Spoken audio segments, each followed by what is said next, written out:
Peggy 16.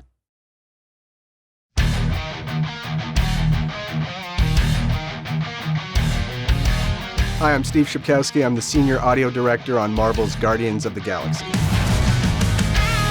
The music, it's definitely infused in the DNA of this game. The Guardians are pretty much a rock and roll band. They are a band of misfits that found each other and have a common goal.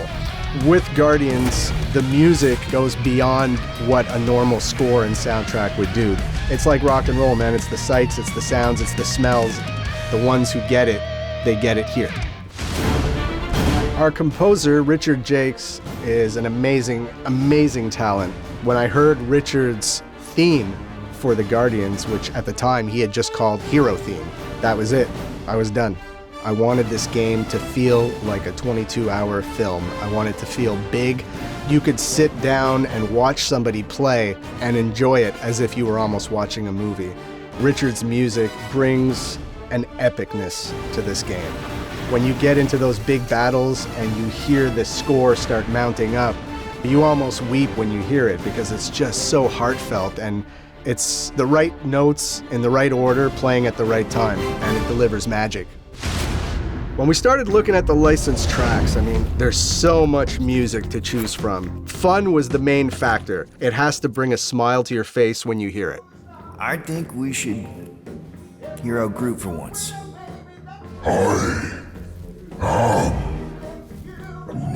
We obviously have some rock stuff, but we have a lot of new wave sort of pop stuff as well that was really big in the 80s. I'll be honest, I grew up a huge Kiss fan, so being able to put Kiss I Love It Loud in the game made me super happy. But I also have a huge affection for something like Gary Numan's Cars, which I just find is such a great track, and it fits so well. Hot Chocolate, Everybody's a Winner. Amazing song. So if you are a child of the 80s or you have some knowledge of the music in that era, you're gonna love it. All right, let's do this. Let's go sell a monster. We're not seriously flying into that. They say the weather patterns of Seknarf 9 are tied to the temperament of its ruler. So we have this great feature in the game called the huddle. I was looking for a reason to get the music into the game in combat. And this gave me the perfect vehicle to say, what if Peter hits his Walkman Guys, huddle up! and cues up one of his songs, and that infuses the team to fight even harder and better.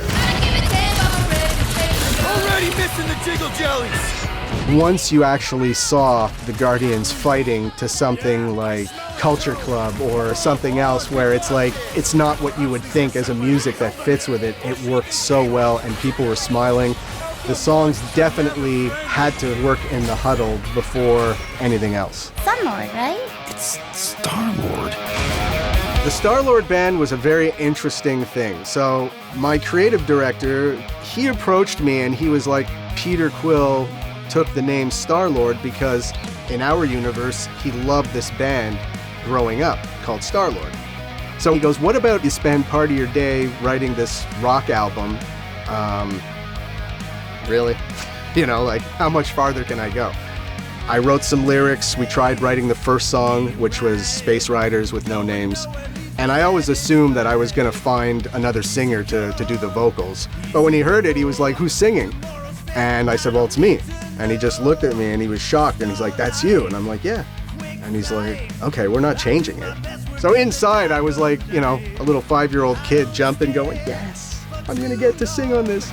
Run with the wind, 'cause the urge is strong.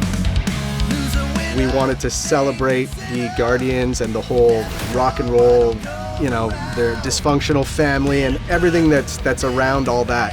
And being able to do an album to support this is like a huge honor, and I hope people enjoy the album as much as we enjoyed making it. That's what you get with a space truck and no man.